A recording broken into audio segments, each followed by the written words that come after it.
സ്ത്രീകളെ 100 വനിതകളെ എന്നുകൂടി ഞങ്ങൾ ഇപ്രാവശ്യം പ്രത്യേകം പദ്ധതി ലക്ഷ്യമിടുന്നതാണ്. നമ്മുടെ ജില്ലയിൽ ഒരുപാട് പുതിയ സംരംഭകരെ കൊണ്ടുവരാനും ഇൻവെസ്റ്റേഴ്സിനെ കൊണ്ടുവരാനും നമ്മുടെ ഈ 4 വർഷങ്ങളായി നടത്തിയ ഇൻവെസ്റ്റേഴ്സ് മീറ്റിന് സഹായിച്ചിട്ടുണ്ട്. നമ്മുടെ കാസർഗോഡ് ചേംബർ ഓഫ് കോമേഴ്സ്, അതേപോലെ തന്നെ മറ്റ് വ്യവസായ മന്ത്രിയെ കൊണ്ടും മറ്റു മന്ത്രിമാരെ കൊണ്ടും ഒക്കെ തന്നെ ഈ യൂണിറ്റുകൾ ഉദ്ഘാടനം ചെയ്യാനും നമുക്ക് കഴിഞ്ഞു. ഈ വർഷവും നമ്മൾ അത്തരത്തിൽ ഈ മീറ്റ് ലക്ഷ്യമിടുമ്പോൾ തന്നെ അതിലൊരു B2B മീറ്റ് കൂടി ഇതിന്റെ ഭാഗമായി നമ്മൾ അറേഞ്ച് ചെയ്തിട്ടുണ്ട്.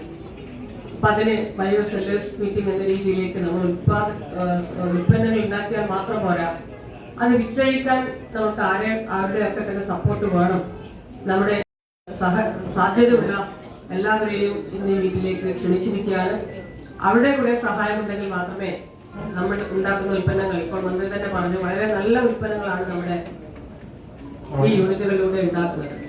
കുടുംബശ്രീ ഒരു 10-40 പേരെ വ്യാവസായിക മേഖല ഏറ്റവും നന്നായി മുന്നോട്ട് കൊണ്ടുപോകാൻ ആവശ്യമായ ഇടപെടൽ നടത്താൻ വേണ്ടി കഴിയും.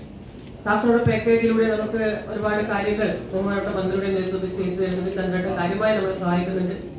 ജില്ലാ വ്യവസായ കേന്ദ്രത്തിന്റെ ജനറൽ മാനേജർ എന്നത് നമ്മുടെ ഒരു കാസർഗോഡുകാരനാണ്, നമ്മുടെ തൊട്ടടുത്ത അജാനൂർ പഞ്ചായത്തുകാരനാണ്.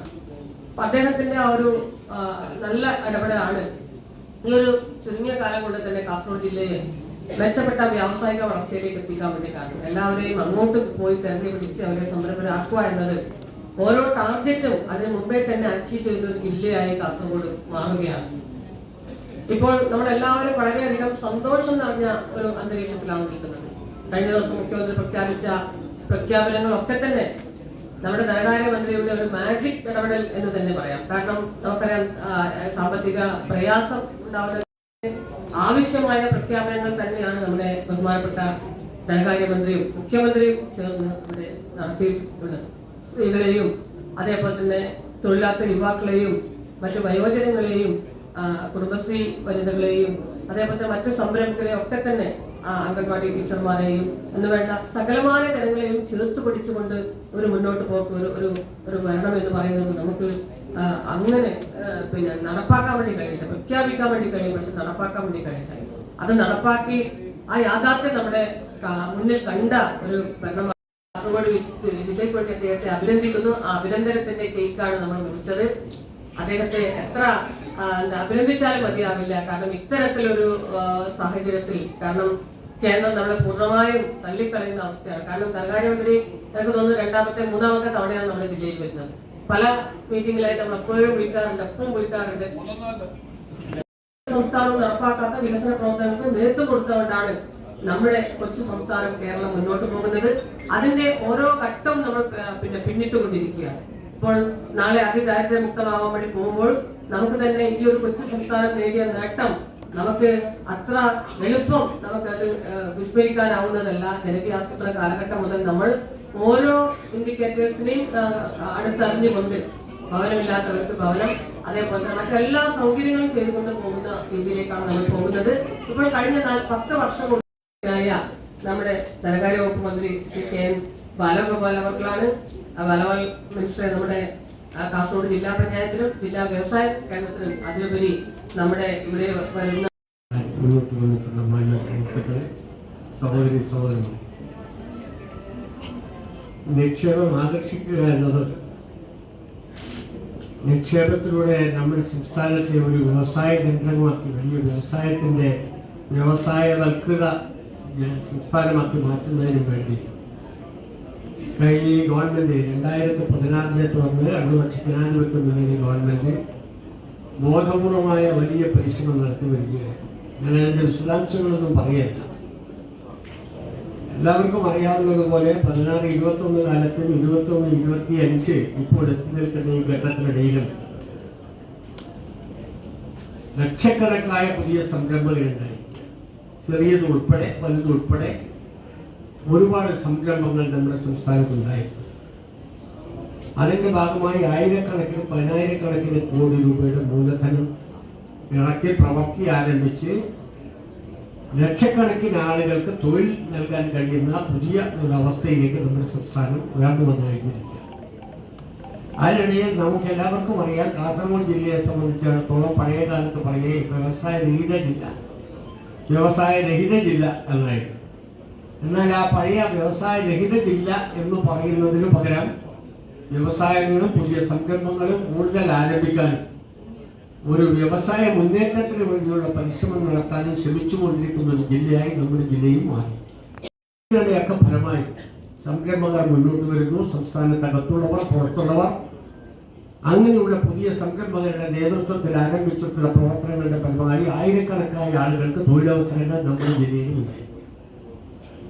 പുതിയ ഇനിയും സംരംഭങ്ങൾ ആരംഭിക്കാനുള്ള സാധ്യതയുണ്ട്. അപ്പോൾ ഇതിനുള്ള പ്രത്യേകത വനിതാ സംരംഭകരെ പ്രോത്സാഹിപ്പിക്കാനും അവരുടെ ഉൽപ്പന്നങ്ങൾ ഉൾപ്പെടെയുള്ളത് വിദേശങ്ങളിലേക്ക് അടക്കം കയറ്റുമതി ചെയ്യുന്നതിനും ആവശ്യമായ രീതിയിലേക്ക് നമ്മുടെ ജില്ലക്കകത്ത് എന്തെല്ലാം ചെയ്യാൻ കഴിയും എന്നുള്ളതിനെ കുറിച്ചാണ് ഇതിൽ വളരെ കാര്യമായി ചർച്ച ചെയ്യപ്പെടുന്ന വിഷയം.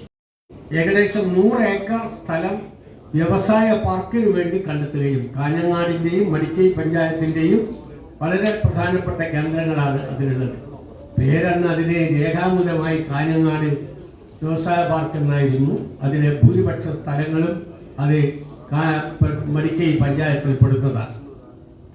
ആ പാർക്കിന്റെ പ്രവർത്തനത്തിൽ അത് വിശദമായി പരിശോധിച്ചു വന്നപ്പോൾ പല സ്ഥലങ്ങളും അതിനകത്ത് സ്വകാര്യ വ്യക്തികളുടേത് ഉൾപ്പെടെ ഉണ്ടെന്ന് കണ്ടെത്തി. അതൊക്കെ ഒഴിവാക്കിയപ്പോൾ 82.82 ഏക്കർ ഭൂമി ഇപ്പോൾ വ്യവസായ സംരംഭത്തിനായി ഇവിടെ ഒരു പാർക്ക് എന്ന നിലയിൽ ഉണ്ടായിക്കഴിഞ്ഞിരിക്കുകയാണ് ഈ കാലഘട്ടത്തിൽ പോകാൻ. അതിൽ ഞാൻ മനസ്സിലാക്കിയ അനുസരിച്ച് ഏതാണ്ട് 64 ഏക്കറോളം ഇപ്പോൾ തന്നെ വ്യവസായ സംരംഭകർക്കായി അനുവദിച്ചു കൊടുത്തു കഴിഞ്ഞിരിക്കുന്നു. അതിൽ പുതുതായി 31 സംരംഭകരാണ് വന്നിരിക്കുന്നത്. നിക്ഷേപം 600 കോടി രൂപയോളം വരും. തൊഴിൽ 2500 പേർക്കെങ്കിലും തൊഴിലുള്ള സാധ്യതയുണ്ടാകും. ഞാൻ പറഞ്ഞത് ഒരു വ്യവസായ രഹിത ജില്ല എന്ന പേരിൽ ഇന്നലെ വിളിക്കപ്പെട്ടിരുന്ന ഒരു പ്രദേശത്ത് വ്യവസായ സംരംഭകരെ ക്ഷണിച്ചു കൊണ്ടുവരാനും സംരംഭകരുടെ പ്രവർത്തനത്തിന്റെ ഭാഗമായി പുതിയ തൊഴിൽ സാധ്യതകൾ ഉണ്ടാക്കാനും വ്യവസായങ്ങൾ ഉണ്ടാക്കാനും കഴിയുന്ന ഒരവസ്ഥയിലേക്ക് വളരെ ചുരുങ്ങിയ കാലത്തിനിടയിൽ 2016-25 വരെയുള്ള 19 വർഷക്കാലത്തിനിടയിൽ നമ്മുടെ ജില്ലക്കും സാധ്യമായിട്ടുണ്ട് എന്ന കാര്യം ചൂണ്ടിക്കാണിക്കുക മാത്രമാണ് ഞാൻ. കൂടുതൽ വ്യവസായത്തിന് പറ്റുന്നത് കേരളത്തിന് പലതരത്തിലുള്ള സാധ്യതകളുണ്ട്. അത് ഒരു കാലത്ത് ഏറ്റവും കൂടുതൽ ഉണ്ടായിരുന്നുകൊണ്ടാണ് നമ്മുടെ കേരള മലബാർ തീരം എന്നറിയപ്പെടുന്ന കേരളം അന്ന് കോളനി കാലത്തൊക്കെ ധാരാളം ആളുകൾ യാത്രയ്ക്ക് വന്നു. അങ്ങനെ യാത്രയ്ക്ക് ധാരാളം ആളുകൾ വന്നതുകൊണ്ടും ഇന്റർനാഷണൽ ട്രേഡ് ഉണ്ടായിരുന്നതുകൊണ്ടും ആണ് ബേക്കൽ ഫോർട്ട് പോലെയൊക്കെ ഫോർട്ട് ഉണ്ടായത്. കണ്ണൂർ കോട്ടയും ഇവിടെ നിന്ന് കേരളത്തിന്റെ അങ്ങേയറ്റം വരെ വ്യവസായത്തിന്റെ ആ പശ്ചാത്തലമുണ്ട്. ഭൂമി ധാരാളമുണ്ട്. ഇവിടുന്ന് യാത്ര ചെയ്താൽ നമ്മുടെ ദക്ഷിണേന്ത്യയിലെ പ്രധാനപ്പെട്ട വ്യാവസായിക കേന്ദ്രങ്ങളിലേക്ക്, വാണിജ്യ നഗരങ്ങളിലേക്ക് വളരെ പെട്ടെന്ന് എത്താൻ പറ്റും. ഇന്ത്യയിലെ പ്രധാനപ്പെട്ട വാണിജ്യ കേന്ദ്രം ബോംബെയാണ്. തിരുവനന്തപുരത്ത് നിന്ന് ബോംബെയിലേക്ക് എത്തണമെങ്കിൽ ട്രെയിൻ മാർഗം 24 മണിക്കൂർ എടുക്കണമെങ്കിൽ ഇവിടുന്ന് അതിന്റെ പകുതിയോളം മതി, അല്ലേ? ബാംഗ്ലൂരിലേക്ക് എത്തണമെങ്കിൽ, ചെന്നൈയിലേക്ക് എത്തണമെങ്കിൽ എല്ലാം ആ മൈസൂരിലേക്ക് എത്തണമെങ്കിൽ ആക്സസ് ഉണ്ട്. അതിനെ എങ്ങനെ നമ്മൾ പ്രൊമോട്ട് ചെയ്യുന്നു എന്നുള്ളതാണ് നമ്മൾ ഈ രംഗത്ത് ഉണ്ടാക്കുന്ന നേട്ടത്തിന് അടിസ്ഥാനം. ഭൂമി മറ്റേതൊരു മേഖലയെക്കാളും കുറച്ച് കൂടുതലുണ്ട്. ഖനിജ വിഭവങ്ങൾ ധാരാളമുണ്ട്. അതൊക്കെ ഇവിടെ പരിശോധിച്ച് ചെയ്യേണ്ടതാണ്. അപ്പൊ ആ സാധ്യതകൾ EMS മന്ത്രിസഭയുടെ കാലത്താണ് വിദ്യാഭ്യാസ നിയമം വന്നത്. ചരിത്രം നോക്കുക. അതിനു മുമ്പ് പണ്ടുണ്ടായിരുന്നു. ഞാൻ ഇടക്കാലത്ത് ഇല്ലാതിരുന്നു. പണ്ട് നമുക്ക് ചരിത്രപരമായ വലിയ നേട്ടങ്ങളൊക്കെ ഉണ്ട്, ഇല്ലാന്ന് തന്നെയാണ് പറയുന്നത്. പക്ഷെ ആ കുറിച്ചാട്ടം വിദ്യാഭ്യാസം വന്നു. വളരെ വ്യത്യസ്തതയുള്ള ഫുഡുകളുള്ള സ്ഥലമാണ്. ഫുഡിന്റെ ഐറ്റത്തിന് പല പ്രാധാന്യമുണ്ട്. അപ്പൊ എന്തുകൊണ്ടാണ് വ്യവസായത്തിന്റെ ഒരു പശ്ചാത്തലം ഞാൻ പറഞ്ഞത്? വിദ്യാഭ്യാസം കിട്ടി നമ്മൾ മൈഗ്രേറ്റ് ചെയ്ത് മറ്റു സ്ഥലത്തേക്ക്, പുറത്തേക്ക് ജോലിക്ക് പോയി, ഗൾഫിൽ പോയി, മറ്റു സ്ഥലത്ത് പോയി കച്ചവടം വന്നു. ഇൻഡസ്ട്രി എന്ന നിലയിൽ ഉത്പാദനത്തിലേക്ക് വരുന്നതിനകത്ത് നമുക്ക് കുറച്ചുകൂടി പ്രാധാന്യം വന്നത് ഇപ്പൊ ഈ കാലഘട്ടത്തിൽ. ഉപയോഗിക്കുന്ന ഫുഡിന്റെ നോക്കി വറുത്തരച്ച കറി, നമ്മുടെ ഈ വറുത്തരച്ചത് ഇപ്പൊ പൊതുവെ കിട്ടത്തില്ല. തീയല്, മീന് ഒക്കെ വറുത്തരച്ച, ഇവിടെ വറുത്തരച്ചെന്നല്ലേ പറയുന്നത്. നമ്മുടെ ആ ഭാഗത്തൊക്കെ ഈ തീയലൊക്കെ വറുത്തരച്ചതെന്നാണ്. വറുത്തരച്ചതിന്റെ മണവും അതെന്നാണ് അവർ കളറിലാക്കി 10-15 വർഷമായിട്ട് വിൽക്കുന്നത്. അപ്പൊ ഫുഡ് നമ്മുടെ ഒരു പ്രധാനപ്പെട്ട, ലോകത്ത് ഏറ്റവും കൂടുതൽ ഫുഡ് ഐറ്റം കഴിക്കുന്നത് ഞാൻ കേട്ടിട്ടുള്ളത്, എന്റെ ധാരണ ശരിയല്ലെങ്കിൽ തിരുത്താം. ഒന്നാമത്തെ ഫുഡ് ഐറ്റങ്ങളുടെ ഏറ്റവും കൂടുതൽ വെറൈറ്റി ഉള്ളത് ചൈനക്കാർ. രണ്ടാമത് വരുന്ന കൂട്ടത്തിൽപ്പെട്ടതാണ് നമ്മുടെ. നമുക്ക് ധാരാളം ഓരോ സ്ഥലത്തും വ്യത്യാസമുണ്ട്. ഓരോ ടേസ്റ്റ് വ്യത്യാസമുണ്ട്, ധാരാളം ഐറ്റങ്ങളുണ്ട്. ഇപ്പൊ ഫുഡ് ലോകത്തെ ഏറ്റവും പ്രധാനപ്പെട്ട ഒരു ഐറ്റമായിരുന്നു. ഞാൻ മനസ്സിലാക്കുന്ന വ്യവസായ വകുപ്പുകാർക്ക് അറിയായിരിക്കും, ഈ പത്തിരി ആയാലും മറ്റു സാധനമായാലും അല്ലെങ്കിൽ ഇവിടുത്തെ മലബാറിന്റെ പ്രത്യേക ഐറ്റങ്ങളൊക്കെ ഉണ്ടാക്കി, കറികളും ഒക്കെ ഉണ്ടാക്കി ഡെയിലി കയറ്റി അയക്കുന്ന, അല്ലെങ്കിൽ അത് സൂക്ഷിച്ച് ഇപ്പൊ ഇത്രയും സംവിധാനങ്ങളൊക്കെ വരുന്ന പ്രോസസ് സംവിധാനങ്ങൾ വരുന്നതിന് മുമ്പ് കയറ്റി അയക്കുന്ന വളരെ വീട്ടമ്മമാരായിട്ടുള്ള സ്ത്രീകളുണ്ട്. മലബാറിനകത്ത് മലപ്പുറത്ത് നിന്നൊക്കെ ചെയ്യുന്നത് അന്നേ നല്ല ഡിമാൻഡ് ഉണ്ടെന്ന് ഞാൻ കേട്ടിട്ടുണ്ട്.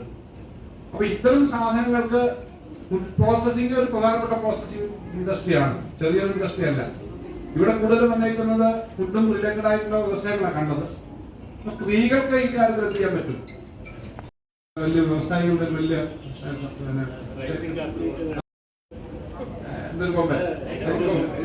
അരിക്കൊമ്പനെ കൊണ്ട് പോയപ്പോഴാണ് ഇടുക്കിയിലെ റോഡൊക്കെ വലിയ BMC ആണെന്ന് ഈ ടിവിക്കാര് ഏരിയയിലായിട്ടൊക്കെ മേളിൽ നിന്ന് ഇതെടുത്തപ്പോഴാണ് റോഡ് മനസ്സിലായി. എന്ന് പറഞ്ഞ പോലെ നമ്മുടെ കേരളത്തിലെ എല്ലാ റോഡുകളും നന്നായി കിടക്കുകയാണെന്നുള്ളത് പ്രധാനപ്പെട്ട കാര്യമാണ്.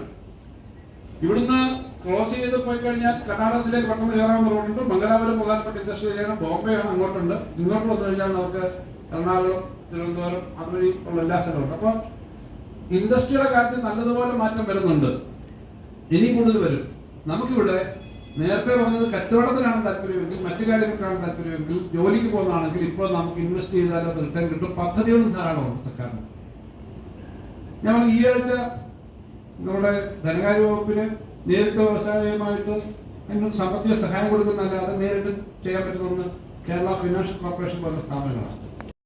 പലിശ കോൺട്രാക്ടേഴ്സും ബാർ ഹോട്ടേഴ്സും ഒക്കെയാണ് കൂടുതൽ എടുക്കുന്നത്. ഇപ്പൊ അത് നമ്മള് ആദ്യം ഞാൻ അതുപോലെ തന്നെ പലിശ കുറയ്ക്കണം, 9% ആക്കി. ഇപ്പൊ വീണ്ടും ഏറ്റവും കൂടുതൽ 10% എടുത്താണ്. 4,500 കോടിയായിരുന്നു അതിൽ നിന്ന് മാത്രമുള്ള ബിസിനസ്. ഇപ്പൊ അത് 8,500 കോടിക്ക് എടുത്തായി 10,000 കോടിയാകും എന്നാണ് പ്രതീക്ഷിക്കുന്നത്. 900 കോടിയാണ് അതിന്റെ ക്യാപിറ്റൽ. അതിൽ 500 കോടിയും കൊടുത്തത് ഈ 4 വർഷം കൊണ്ട്. ഈ സാമ്പത്തിക ബുദ്ധിമുട്ടൊക്കെ വരുത്താൻ ശ്രമിക്കുമ്പോൾ 500 കോടിയും കൊടുത്തത് നമ്മളിപ്പോഴാണ്. അവിടെ സ്റ്റാർട്ടപ്പുകൾക്ക്, പുതിയ സ്റ്റാർട്ടപ്പുകൾക്ക് 2 കോടി രൂപ 5% പലിശ കൊടുക്കും. 5% ഉള്ളൂ എടുത്തിട്ടുള്ള ആളുകളുണ്ട്. 2 കോടി 5% കിട്ടുക വലിയൊരു വ്യത്യാസമാണ്. വലിയ ഗ്യാരണ്ടി ഇല്ലാതെ ഈ ഉൽപ്പന്നങ്ങളുടെ ഗ്യാരണ്ടിയും ട്രൈപാർട്ടി ഈ ബാങ്ക് അക്കൗണ്ടുമായി ബന്ധപ്പെടുത്തിയുള്ള കണ്ടീഷൻ വന്നിട്ട് 10 കോടി രൂപ വരെ 9% പലിശ സ്കീമുണ്ട്. വ്യവസായം വിളിച്ചുകൊണ്ട് വന്ന വ്യവസായം എടുക്കുന്നതാണ്. അഗ്രികൾച്ചർ ബേസ്ഡ് ആയിട്ടുള്ള ഉത്പാദനം, കൃഷി ബേസ്ഡ് ആയിട്ടുള്ള ഉൽപ്പന്നങ്ങൾ വിദേശത്ത് ഓൺ യുവർ ഓഫീസ് ഓയോ. നിങ്ങൾക്കിവിടെ കേരളത്തിനകത്ത് ഞാൻ പറഞ്ഞല്ലോ, പുതിയ തലമുറയിലെ ചെറുപ്പക്കാർ ധാരാളമായി സ്വന്തം വ്യവസായം തുടങ്ങുന്നുണ്ട്. ജോലിക്ക് പോകാതെ ബത്തേരിയിലുള്ള അമേരിക്കയിലായിരുന്നു IT സ്ഥാപനത്തിൽ വലിയ വർക്ക് ചെയ്തിട്ട് തിരിച്ചു വന്ന് അവരവിടെ IT സ്ഥാപനം തുടങ്ങി. ചാലക്കുടി, ഇപ്പം എന്റെ മണ്ഡലം കൊട്ടാരക്കരയാണ്. അവിടെ ഇങ്ങനൊരു സാധനം ഈ സോഹോ എന്ന് പറഞ്ഞ കമ്പനി, നമ്മുടെ സോഹോ കമ്പനി ഇംഗ്ലീഷ് ടെലിവിഷൻ ഉൾപ്പെടെ ഡിസ്കസ് ചെയ്ത് അവർ കൊട്ടാരക്കരയില് അവരുടെ ക്യാമ്പസ് ഉണ്ട്. ഇപ്പോൾ ഞങ്ങള് അവരുടെ ക്യാമ്പിൽ തന്നെ പോയി ഈ കാര്യങ്ങളൊക്കെ മനസ്സിലാക്കിയിട്ട് അവരെ ക്ഷണിച്ചു. അതിന് അവർ വന്ന് തുടങ്ങി. അപ്പൊ സോഹോ പോലെ ഇന്റർനാഷണൽ കമ്പനി വന്നിട്ട് നമ്മുടെ ഒരു കനിങ്ങാട് പോലെ ഒരു സ്ഥലമാണല്ലോ കൊട്ടാരക്കരയിൽ, പിന്തുണ വരുന്നേ. അപ്പൊ അങ്ങനെ വരുന്ന ഒരു സ്ഥിതിയിൽ ഞാൻ ഈ പറഞ്ഞ ഓരോ സ്ഥലത്തും, ഞാനിപ്പോ IT ചാലക്കുടിയിലെ ഒരു കണ്ണൂരുകാരാണ്, ഭാര്യ ഭർത്താവ് പറഞ്ഞത്. കഴിഞ്ഞ ദിവസം അവരുടെ പുതിയ ഓഫീസ് ഉദ്ഘാടനത്തിന് ഞാൻ പോയില്ല. ഇങ്ങനെ പല സ്ഥലത്തുമുണ്ട്. അതുകൊണ്ട് അങ്ങനെയുള്ള ആളുകൾക്ക് ഇപ്പൊ ഒരു പുതിയ സ്കീം നോക്കുക. കാരണം അവിടെ ഈ പൈസ തുടങ്ങണമെങ്കിൽ 1 കോടി രൂപ വേണമെന്നാണ് ഇവിടുന്ന് സാധനങ്ങൾക്ക് വരും. കേരളം, ഇന്ത്യ പോലുള്ള സ്ഥലത്ത് ഇഷ്ടം പോലെ മേടിക്കാൻ ആളുണ്ട്, പർച്ചേസിംഗ് പവർ ഉണ്ട്, ജനസംഖ്യയാണ് ഏറ്റവും വലിയ കപ്പാസിറ്റി, ആളുണ്ട്, ഉണ്ടാക്കാൻ പറ്റുന്ന സാധനങ്ങളുണ്ട്. നമ്മൾ അതിനെ നേരിടുന്നത് നമ്മുടെ ആഭ്യന്തരമായ കാര്യങ്ങൾ വികസിക്കും. അപ്പം ഈ നാട്ടുപുറത്തുള്ള പ്രശ്നം എന്ന് പറഞ്ഞാൽ, പ്രത്യേകിച്ച് സ്ത്രീകളെ എടുത്തു കഴിഞ്ഞാൽ, ജോലി ചെയ്യാനായിട്ട് ദൂരെ ജോലി ചെയ്തുകൊണ്ടിരിക്കുന്ന ആൾ ബാംഗ്ലൂരിൽ ജോലി ചെയ്യുന്ന ഒരു പെൺകുട്ടി കല്യാണം കഴിച്ച് ഭർത്താവ് കൂടാണ്, അല്ലെങ്കിൽ കുഞ്ഞുങ്ങളുണ്ടായി നാട്ടിൽ നിൽക്കേണ്ടി വരും, അച്ഛനമ്മയെ പ്രായമായി നാട്ടിൽ നിൽക്കേണ്ടി വരും. പുരുഷന്മാർക്കും ബാധക. അപ്പൊ അവരുടെ വീടിനടുത്ത് വ്യവസായം ചെയ്യാൻ സൗകര്യം ഉണ്ടെങ്കിൽ ഒന്നും നല്ലതല്ലേ? ബാംഗ്ലൂരിൽ പോയിട്ട് 50,000 കിട്ടുന്നതിനേക്കാളും നല്ലതല്ലേ കാഞ്ഞങ്ങാട് 25,000 30,000 കിട്ടുന്നേ? വീട്ടിൽ നിന്ന് പോവാം. അങ്ങനെ സ്ഥലത്ത് വരുന്നത്. ഇങ്ങനെ ഒത്തിരി ധാരാളം കാര്യങ്ങൾ നമ്മുടെ ലോകക്രമത്തിൽ മാറ്റങ്ങൾ അത് ചെയ്യുന്നതിന് വേണ്ടിയിട്ടുള്ള പദ്ധതികളാണ്. അതിനാണ് ഇപ്പൊ ഇവിടെ ജില്ലാ പഞ്ചായത്ത് എടുത്തിരിക്കുന്ന ഈ പ്രത്യേകത. ധാരാളം പുതിയ കാര്യങ്ങൾ വരുന്നുണ്ട്. അത് ചിലപ്പോൾ ഒറ്റയ്ക്ക് നമുക്ക് ചെയ്യാൻ പറ്റില്ല. വ്യവസായ വകുപ്പ് തന്നെ ചെയ്യുന്ന, കൺവെൻഷണലായിട്ട് ചെയ്യുന്ന കാര്യങ്ങളിൽ നിന്ന് മാറി ചിന്തിക്കുകയാണ്. നിരന്തരമായി ചെയ്യുന്ന ഒരേ കാര്യങ്ങളുണ്ടല്ലോ. ഉദാഹരണത്തിന് പണ്ട് മീൻ വളർത്തും, ഞാൻ കർഷക സംഘത്തിന്റെ സംസ്ഥാന സെക്രട്ടറി ആയിരുന്നു. മത്സ്യം വളർത്താൻ എപ്പോഴും കൊടുക്കുന്നത് ആഫ്രിക്കൻ വാളയാണ്. ആഫ്രിക്കൻ വാള ആര് ഇതിലൂടെ? പിന്നെ ആഫ്രിക്കൻ മുഷി, പിന്നെ വലിയ സൈസ് വാള. ഒന്നാമത് തീരദേശം നമ്മുടെ ഈ ശുദ്ധജല മത്സ്യം നമുക്ക് വലിയ താല്പര്യമില്ല. പുറത്തുനിന്ന് വരുന്ന നോർത്ത് ഈസ്റ്റിലെ ബംഗാളിലെ ഒക്കെ തൊഴിലാളികളാണ് കൂടുതൽ. ആഫ്രിക്കൻ വാളയും ആഫ്രിക്കൻ മുഷിയും എത്ര വലുതായിട്ടുണ്ടാവും, അതിന് കിലോയ്ക്ക് 40 രൂപ കിട്ടും. നമ്മുടെ ഇവിടുത്തെ ആളുകൾ തിന്നുന്ന തരത്തിലുള്ള മത്സ്യത്തിന്റെ വിഷയമുണ്ട് എന്ന് പറഞ്ഞ പോലെ ഇത്ര സൗജന്യം കൊടുക്കുന്നവർക്ക് അതിനാ. ചെണ്ടുമല്ലി പൂക്കൾ കൊടുക്കും പിന്നെ കുടുംബശ്രീക്ക്. ചെണ്ടുമല്ലിയുടെ മാർക്കറ്റ് അതിനെ വേറെ. ഞാൻ പറഞ്ഞത് പ്രാക്ടിക്കലി മാർക്കറ്റിലൂടെ നോക്കിയിട്ട് നമ്മള് വ്യവസായം ഇവരെ ഒരുമിച്ച് ചേർക്കാനുള്ള കാര്യങ്ങളൊക്കെ വരണം. ഇപ്പൊ ഫുഡ് തന്നെ, കൃഷിക്കകത്ത് തന്നെ നമ്മള് റബ്ബറാണ് ഏറ്റവും വലിയ കൃഷി. ഇപ്പൊ നമ്മൾ ഇന്നലെ 200 രൂപ റബ്ബർ പ്രഖ്യാപിച്ചു. വലിയൊരു കുതിച്ചാട്ടമാണ്. ഞങ്ങളൊക്കെ എത്രയോ കാലമായി ആവശ്യപ്പെടുന്നതാണ്. മന്ത്രിയായിട്ടാണ് ഇപ്പൊ പ്രഖ്യാപിച്ചത്, അല്ലെങ്കിൽ അത് തീരുമാനിച്ചെങ്കിൽ ഞങ്ങൾ നേരത്തെ ആവശ്യപ്പെടുന്ന ഒരു കാര്യമാണ് റബ്ബറിന്റെ. റബ്ബറിന് 1 കിലോയ്ക്ക് 200 രൂപ കിട്ടും. ഒരേക്കറിൽ നിന്ന് 50,000, 60,000, 70,000 രൂപയ്ക്കൊപ്പം കിട്ടില്ല. പുതിയ തരത്തിലുള്ള ഫ്രൂട്ട്സ് പറഞ്ഞു ചെയ്താൽ, ഇപ്പം ഡ്രാഗൺ ഫ്രൂട്ടോ അവക്കാടയോ മാങ്കോസ്റ്റിനോ പുതിയ ധാരാളം കാര്യങ്ങളുണ്ട്. ചെയ്താൽ 2 ലക്ഷം 2.5 ലക്ഷമൊക്കെ കിട്ടും. നമ്മളത് മാറി കൃഷി ചെയ്യുന്നതിന് വേണ്ടി പലപ്പോഴും ചിന്തിക്കാറില്ല. അപ്പൊ ഈ കൃഷി സാധനങ്ങൾക്ക് തന്നെ മാറ്റമുണ്ട്. ഈ റബ്ബർ എന്ന് പറഞ്ഞാൽ നമ്മുടെ കുടുംബാവയൊന്നും അല്ല. ബ്രസീലിൽ നിന്ന് പോർച്ചുഗീസുകാർ കൊണ്ടുവന്നാണ്. പണ്ടേ നമ്മളൊന്നല്ല റബ്ബർ. റബ്ബർ വെച്ച ഫോറിൻ തിങ്, കശുവണ്ടി ഈസ് എ ഫോറിൻ തിങ്. കശുവണ്ടി എന്തുകൊണ്ടാ പറങ്കിയണ്ടി എന്ന് പറയുന്നത്? പറങ്കികളാരാ? പോർച്ചുഗീസുകാരാ. അവർ കൊണ്ടുവന്നാണ്. അവർ അത് മാത്രമല്ല, ഒത്തിരി നമ്മുടെ ഫുഡ് ഐറ്റങ്ങളും അതെ. ഇപ്പൊ പുട്ട് കൊണ്ടുവന്ന അവരാട്ടോ. ഇവിടെ പണ്ടേ നമ്മുടെ കാസർഗോഡ് കണ്ടുപിടിച്ചൊന്നുമല്ല, കേരളത്തിൽ കണ്ടുപിടിച്ചത്. പുട്ടെന്ന് പറഞ്ഞാൽ ആവി പിഴുങ്ങുന്ന സാധനമൊക്കെ അങ്ങനെ ഒന്നാണ്. അപ്പൊ ഇങ്ങനെ ഒത്തിരി മാറ്റമുണ്ട്. അപ്പൊ നമുക്ക് പുതിയ കൃഷികള്, പുതിയ കാര്യങ്ങളൊക്കെ ചെയ്യാൻ നമ്മുടെ ചെറുപ്പക്കാരാണെങ്കിൽ നമ്മളെക്കാൾ റിസ്ക് എടുക്കാൻ തയ്യാറാണ്. അപ്പൊ അവരെ സ്ത്രീകളും കൃഷി ഏറ്റവും വലിയ സാധ്യത പിഴിഞ്ഞ പോട്ടാണ്. പിഴിഞ്ഞത്ത് നിന്ന് കാസർഗോഡ് 600 കിലോമീറ്റർ ഉണ്ടെന്ന് വിചാരിക്കണ്ട. പുതിയ റോഡ് പൂർത്തിയാകുമ്പോൾ ഇവിടുന്ന് 7 മണിക്കൂർ കൊണ്ട് പിഴിഞ്ഞിട്ട് ഇപ്പൊ നമ്മുടെ സാധനം കയറ്റി അയക്കണമെങ്കിൽ കൊച്ചിയിൽ എത്തിച്ച് അല്ലെങ്കിൽ ബോംബെയിൽ എത്തിച്ചിട്ട് അവിടുന്ന് സിംഗപ്പൂരിൽ എത്തിച്ച് അടുത്ത കപ്പലിലേക്ക് അയക്കണം. ഇത് നേരെ അവിടുന്ന് കണ്ടെയ്നറിലേക്ക് അയക്കാം. ഇവിടുന്ന് നല്ല ഫുഡ് ഉണ്ടാക്കിയാൽ, വറുത്തരച്ച പൊടി പാക്കറ്റ് ആക്കിയാൽ നേരെ അതേപോലെ കുറെ ഐറ്റം ഉണ്ടെങ്കിൽ നല്ലപോലെ എക്സ്പോർട്ട് ചെയ്യാറുണ്ടെങ്കിൽ നേരെ കാസർഗോഡ് നിന്ന് കയറി തിരുവനന്തപുരത്ത് വിഴിഞ്ഞത്ത് ചെന്ന് കഴിഞ്ഞാൽ അവിടുന്ന് കണ്ടെയ്നറിലേക്ക് കയറ്റി ലോകത്ത് ഏത് രാജ്യത്തേക്കും വളരെ വേഗം എത്തിക്കാം. ഡബിൾ ട്രിപ്പിൾ ഈ ട്രാൻസ്പോർട്ടേഷൻ വേണ്ട, എയർ വെഹിക്കിൾ വേണ്ട. ഇപ്പോൾ ഉള്ള സാധ്യതകൾ, പുതിയ തലമുറയുടെ താല്പര്യങ്ങൾ, ഇതെല്ലാം ഉപയോഗിച്ചുകൊണ്ട് നമുക്ക് നന്നായി കാര്യങ്ങൾ ചെയ്യാൻ പറ്റും. അതിന് ചെയ്യാൻ വേണ്ടിയുള്ള കാര്യങ്ങളാണ് ഗവൺമെന്റ് എല്ലാ തരത്തിലും ചെയ്യുന്നത്. അതിന്റെ ഭാഗം അതോടൊപ്പം തന്നെ സർക്കാർ ഇക്കാര്യത്തിനകത്ത് ഈ വലിയ വ്യവസായം മാത്രമൊന്നുമില്ല, ഏറ്റവും സാധാരണക്കാർക്ക് ജീവിക്കണം. ആശുപത്രി മരുന്ന് വേണം, കുടുംബശ്രീയുടെ പ്രവർത്തനം വേണം. ഇപ്പൊ ഇന്നലെ പ്രഖ്യാപിച്ച 2-3 കാര്യങ്ങളിൽ ഒന്ന് 2000 രൂപയാക്കി സാമൂഹ്യ പെൻഷൻ. ഞാനിപ്പോ പത്രക്കാരെ എന്നോട് ചോദിച്ചു, ഇതെല്ലാം കൊടുക്കാൻ പറ്റുമോ? അങ്ങനെ ആശയങ്ങളുണ്ടല്ലോ. ഞാൻ പറഞ്ഞു ഈ മാസം നവംബർ മാസം നാളെ പാർലമെന്റ് അസംബ്ലി ചേരുന്നുണ്ട്. സമ്പൂർണ്ണ ദാരിദ്ര്യമുക്തമാക്കിയ സംസ്ഥാനം. സമ്പൂർണ്ണ ദാരിദ്ര്യമുക്തമായി എന്ന് പറയുമ്പോൾ ഇനി മാനദണ്ഡം വേണമെന്ന് ചോദിക്കുന്നു. ഞാൻ പറഞ്ഞു നിലവിലുള്ള മാനദണ്ഡം അനുസരിച്ചിട്ട് ദാരിദ്ര്യമുക്തമായി. നാളെ ഇനിയും വേറെ മാനദണ്ഡം വരാം. അതോടൊപ്പം ഈ പണം കൊടുക്കുവോ, DA കൊടുക്കുവോ, ശമ്പളം കൊടുക്കുവോ എന്നൊക്കെയുള്ള സംശയം വന്നു. എന്തായാലും ഈ മാസം തന്നെ ഒരു കുടിശ്ശിക 1600 രൂപയും പുതിയ പെൻഷൻ 2000 രൂപ ഉൾപ്പെടെ 3600 രൂപ നമ്മള് ഈ മാസം കൊടുത്തു എന്ന് ഓർഡർ ഇട്ട് അത് അയച്ചിട്ടാണ് ഞാൻ ഇങ്ങോട്ട് വന്നത്. ഇന്ന് ആ ഓർഡർ പോയിട്ടുണ്ട്. അപ്പൊ അത് കൊടുക്കും. DAയുടെ കാര്യം സർക്കാർ ഉദ്യോഗസ്ഥർ വരെ നമ്മൾ മറന്നിട്ടില്ല. മുഖ്യമന്ത്രി നമ്മൾ പറഞ്ഞു. 3ാമത്തെ DA ഇപ്പൊ കൊടുത്തത് 4% DA എന്ന് പറഞ്ഞാൽ ഏറ്റവും കുറഞ്ഞ 1000 രൂപയും ഏറ്റവും കൂടുതൽ 7000 രൂപയും കിട്ടും ഒരു മാസം അധികം. അപ്പൊ ഇപ്രാവശ്യം 3 DA തന്നെ ഈ വർഷം. അപ്പൊ ഇവർക്ക് കിട്ടുന്ന വലിയ മോശമല്ലാത്ത ഒരു ആനുകൂല്യ രംഗത്ത് വരുന്നെന്ന് ഞാൻ പറഞ്ഞ. കാരണം DA എന്ന് പറഞ്ഞാൽ 1% 5% ഒന്നും ആൾക്ക് അറിഞ്ഞൂടാ. ഞാനത് പ്രത്യേകം പറയുന്നത് എത്രയും വേണം അതും വരുന്നുണ്ട്. വീട്ടമ്മമാർക്കൊരു ക്ഷേമ പദ്ധതി നിലയിൽ 1000 രൂപ നമ്മൾ പ്രഖ്യാപിച്ചത്. 35 വയസ്സ് തൊട്ട് 60 വയസ്സ് വരെ വലിയ പ്രഖ്യാപനമാണ്, പുതിയ പ്രഖ്യാപനമാണ്. അതിന് മാനദണ്ഡം അനുസരിച്ചിരിക്കും. കുട്ടികൾ കണക്ട് വർക്ക്, കുട്ടികൾ പഠിത്തം കഴിഞ്ഞിരിക്കുക, ITA, പോളിടെക്നിക്ക്, എഞ്ചിനീയറിംഗ് അല്ലെങ്കിൽ ഡിഗ്രി 1-2 വർഷമൊക്കെ എടുക്കും ജോലിയോ വ്യവസായം പറഞ്ഞു. അപ്പൊ അവരുടെ കണക്ട് വർക്ക് എന്ന് പറഞ്ഞൊരു സ്കീം നിലയിലാണ് 1000 രൂപ ഒരു കുട്ടിക്ക് 5 ലക്ഷം പേർക്കാണ് കൊടുക്കാനായിട്ടുള്ള പദ്ധതി. അത് മാർക്കുണ്ട്, ആള് പഠിത്തം കഴിഞ്ഞ് മാറും. അപ്പൊ അങ്ങനെ വരുമ്പോൾ ഒരു വീട്ടിൽ നിന്ന് ആലോചിച്ച് 2 പേര് പ്രായമുള്ളവർ 60 വയസ്സ് കഴിഞ്ഞവരുണ്ട് ഈ പദ്ധതി കിട്ടുന്നത്. അപ്പൊ എത്ര കിട്ടും? 2 പേർക്ക് 4000 രൂപ കിട്ടും. അവരുടെ മകളുണ്ട് 1000 രൂപ കിട്ടും. 2 കുട്ടികളുണ്ട് പഠിത്തം കഴിഞ്ഞ്, അത് 2000 കിട്ടും. അപ്പൊ എത്ര കിട്ടും?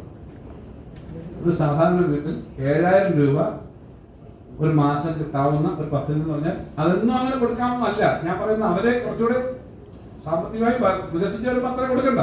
പക്ഷെ അങ്ങനെയുള്ള ആളുകളെയും സഹായിക്കാനുള്ള പദ്ധതി കൂടി തയ്യാറാക്കുകയാണ്. വലിയ തുറമുഖവും വലിയ NH മാത്രമല്ല, വ്യവസായങ്ങൾ മാത്രമല്ല, ആശുപത്രിയിലെ വരുന്ന സാധാരണക്കാരും കാര്യമൊക്കെ കേരളം പോലെ വളരെ സാമ്പത്തികമായി നമുക്ക് വലിയ ഖനിജ വിഭവങ്ങളുണ്ടോ? ഒറീസയ്ക്ക് ഒരു വർഷം 30,000 കോടിയാണ്. കൽക്കരിയും അയണോറും ഇരുമ്പയിലും കൊടുത്ത അവരുടെ റോയൽറ്റി 30,000 കോടി. കേരളത്തിൽ 3,000 കോടി പോയിട്ട് അതിന്റെ പകുതി പോലും കിട്ടാനുള്ള ഒന്നുമില്ലല്ലോ. അങ്ങനെ സ്റ്റേറ്റില് മറ്റു പല സ്റ്റേറ്റിലുണ്ട് കൽക്കരിയും ഇരുമ്പ് എല്ലാം ഉണ്ട്. അവിടെയൊക്കെ ചെയ്യുന്ന പോലൊന്നും ഇല്ല. പക്ഷെ ഇവിടെ നമ്മൾ ഈ കാര്യങ്ങളിൽ അധ്വാനിച്ച് മുന്നോട്ട് വരണം. യാതൊരു സംശയമില്ല. ഇപ്പൊ നമ്മൾ എടുക്കുന്ന ഈ മുന്നേറ്റം ഇവിടെ 1,500 കോടി വന്നതാണല്ലോ ജില്ലാ പഞ്ചായത്ത് പ്രസിഡന്റ്, ജില്ലാ ഇൻഡസ്ട്രീസ് ഓഫീസർ പറഞ്ഞത്, അധ്യക്ഷൻ അദ്ദേഹം പറഞ്ഞല്ലോ.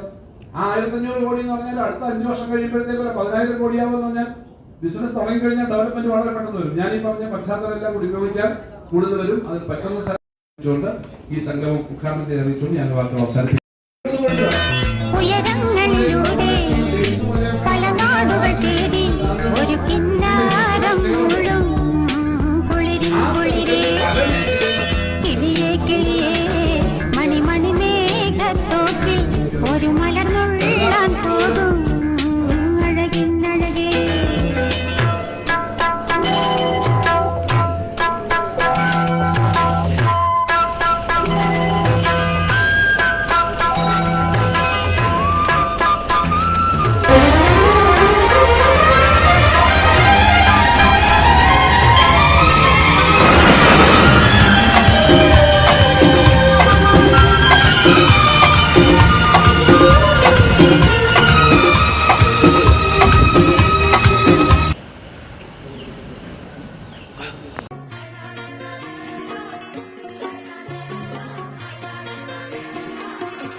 അതെ, ഒരു പുതിയ തട്ടിപ്പ് ഇറങ്ങിയിട്ടുണ്ട്. ഗൂഗിൾ പേ, ഫോൺ പേ, UPI അക്കൗണ്ടുകൾ വഴി നിങ്ങൾക്ക് പണം അയച്ചു തരികയും ശേഷം അത് തിരിച്ചയക്കാൻ ഒരു QR കോഡ് നിങ്ങൾക്ക് അയച്ചു തരികയും ചെയ്യും. QR കോഡിൽ നമുക്കവർ അയച്ചു തന്ന തുകയേക്കാൾ വലിയ തുകയായിരിക്കാം അവർ സെറ്റ് ചെയ്തിട്ടുണ്ടാവുക. ശ്രദ്ധിക്കാതെ നമ്മൾ QR കോഡ് സ്കാൻ ചെയ്ത് പണം അയക്കുകയാണെങ്കിൽ നമുക്ക് വലിയ തുക നഷ്ടമാകും. ഇത്തരത്തിൽ അപരിചിതർ പണം മാറി അയച്ചു എന്ന് പറഞ്ഞ് നിങ്ങളെ ബന്ധപ്പെട്ടാൽ ഒരു കാരണവശാലും പണം അവർക്ക് തിരിച്ചയക്കാൻ ശ്രമിക്കരുത്. അവരോട് NPCI വഴി കംപ്ലൈൻറ്റ് രജിസ്റ്റർ ചെയ്യാൻ പറയുക. ഇനി നിങ്ങളാണ് ഇത്തരത്തിൽ പണം മാറി അയച്ചതെങ്കിൽ നിങ്ങൾക്കും NPCI വഴി കംപ്ലൈൻറ്റ് രജിസ്റ്റർ ചെയ്യാവുന്നതാണ്. ഇതിനായി NPCI എന്ന വെബ്സൈറ്റിൽ കയറി കൺസ്യൂമർ എന്ന ഓപ്ഷനിലെ UPI കംപ്ലൈൻറ്റ് ക്ലിക്ക് ചെയ്യുക. ശേഷം കംപ്ലൈൻറ്റിലെ ട്രാൻസാക്ഷൻ എന്ന ഓപ്ഷനിൽ മുഴുവൻ വിവരങ്ങളും നൽകി സബ്മിറ്റ് ചെയ്യുക. തുടർന്ന് NPCI അതോറിറ്റി നിങ്ങളെ ബന്ധപ്പെടുന്നതായിരിക്കും.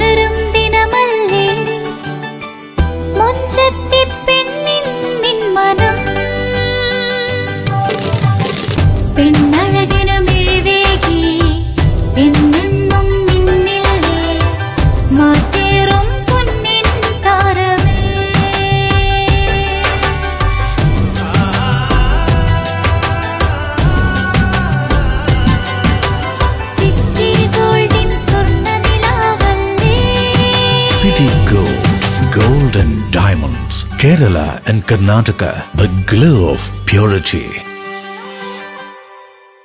വീടായാലും ഇൻഡസ്ട്രിയിലായാലും ബിസിനസ്, വിദ്യാഭ്യാസ സ്ഥാപനങ്ങളോ മതപരമായ സ്ഥാപനങ്ങളോ ആണെങ്കിലും വയറിംഗ് വർക്കുകൾ, HT, LT കണക്ഷൻ എന്നിവയ്ക്ക് ഗവൺമെന്റ് ലൈസൻസ്ഡ് ഇലക്ട്രിക്കൽ കോൺട്രാക്ടറായ പള്ളങ്ങോട് ഇലക്ട്രിക്കൽ വർക്സിനെ തന്നെ ഏൽപ്പിക്കണം. പണി കമ്മിറ്റ് ചെയ്ത സമയത്ത് തന്നെ തീർത്തു തരും. കൂടാതെ നിങ്ങളുടെ സ്ഥാപനത്തിൽ അനുമതിയില്ലാതെ ജനറേറ്റർ സ്ഥാപിച്ചിട്ടുണ്ടെങ്കിൽ പള്ളങ്ങോട് ഇലക്ട്രിക്കൽ വർക്സിനെ ഏൽപ്പിച്ചോളൂ. എല്ലാവിധ പേപ്പർ വർക്കുകൾ സഹിതം ഉത്തരവാദിത്തത്തോടെ തന്നെ വർക്ക് പൂർത്തിയാക്കാം. കോൺടാക്ട് ചെയ്യൂ 9496 200 9497 500 600. മറിയം ബോഡി ലോഷന് വെല്ലുന്ന ഒരു ലോഷൻ നമ്മുടെ കയ്യിലെത്തിയിട്ടുണ്ട്. അൽ ഫലാജ് പെർഫ്യൂം ഇൻഡസ്ട്രി എന്നുള്ള ബ്രാൻഡിന്റെ മുസ്കാൻ എന്ന് പറഞ്ഞിട്ടുള്ള ഒരു ബോഡി ലോഷൻ ആണ്. ഇതിന്റെ ബോക്സും കാര്യങ്ങളൊക്കെ ഇതാ ഈ രൂപത്തിലാണ്. നല്ലൊരു ഗിഫ്റ്റിംഗ് പ്രസന്റേഷനും കാര്യങ്ങളൊക്കെ കൊടുത്തിട്ടുണ്ട്. ഇവിടെ നല്ലൊരു മുസ്കാൻ എന്ന അറബിയിൽ കാലിഗ്രഫിയും കാര്യങ്ങളൊക്കെ കൊടുത്തിട്ടുണ്ട്. നല്ല ബ്യൂട്ടിഫുൾ ആയിട്ടുള്ള പ്രസന്റേഷൻ കേട്ടോ. ജസ്റ്റ് ഓപ്പൺ ചെയ്തുതരാം. ഈ രൂപത്തിലായിരിക്കും ഇതിന്റെ ഓപ്പണിംഗും പ്രസന്റേഷനും വരുന്നത്. ഇതാണ് മുസ്കാൻ എന്ന് പറഞ്ഞിട്ടുള്ള ബോഡി ലോഷൻ. എന്റെ മോനെ ഇതിന്റെ സ്മെല്ല് സ്നിഫ് ചെയ്യുന്ന വേണം, വേറെ ലെവൽ സ്മെല്ല്. കാരണം മറിയം ബോഡി ലോഷൻ വർഷങ്ങളായിട്ട് ഞാൻ യൂസ് ചെയ്തുകൊണ്ടിരിക്കുന്ന ഒരു ബോഡി ലോഷൻ ആയിരുന്നു. പക്ഷേ മുസ്കാൻ കിട്ടിയതിന് ശേഷം മറിയം ബോഡി ലോഷൻ ഒന്നുമല്ല ചെയ്യുന്ന ഓൾമോസ്റ്റ് ഒരു 99.9% പേരും ഈ ഒരു ഫ്രാഗ്രൻസ് ഇഷ്ടപ്പെടും. കാരണം നല്ലൊരു സ്വീറ്റ് ആയിട്ടുള്ള floral, fruity, vanilla, creamy, candy, milky സ്മെല്ലാണ് മുസ്കാനിൽ വരുന്നത്. വേറെ ലെവൽ സാധനം. ട്രൈ ചെയ്ത് നോക്കി, ഏതായാലും ഡിസപ്പോയിന്റഡ് ആവില്ല. മറിയത്തിനെക്കാട്ടിയും അത്യാവശ്യം നല്ല ലാസ്റ്റിംഗ് കിട്ടുന്നുണ്ട്. ഇത് നിങ്ങൾ GCCയിലൊക്കെ കുളിച്ച് കഴിഞ്ഞ ശേഷം നെക്കിലൊക്കെ അപ്ലൈ ചെയ്യുന്നുണ്ട്. ക്ലോത്തും കാര്യങ്ങളൊക്കെ ഇട്ട് നിങ്ങൾ ഓഫീസിലൊക്കെ പോയി തിരിച്ചു വന്ന് നിങ്ങൾ ക്ലോത്ത് ചേഞ്ച് ചെയ്യുന്ന സമയത്തും ഈ ഒരു സ്മെല്ല് GCCയിൽ ഫീഡ്ബാക്ക് കിട്ടിയിട്ടുണ്ടെന്ന് അവർ പറഞ്ഞിട്ടുണ്ട്.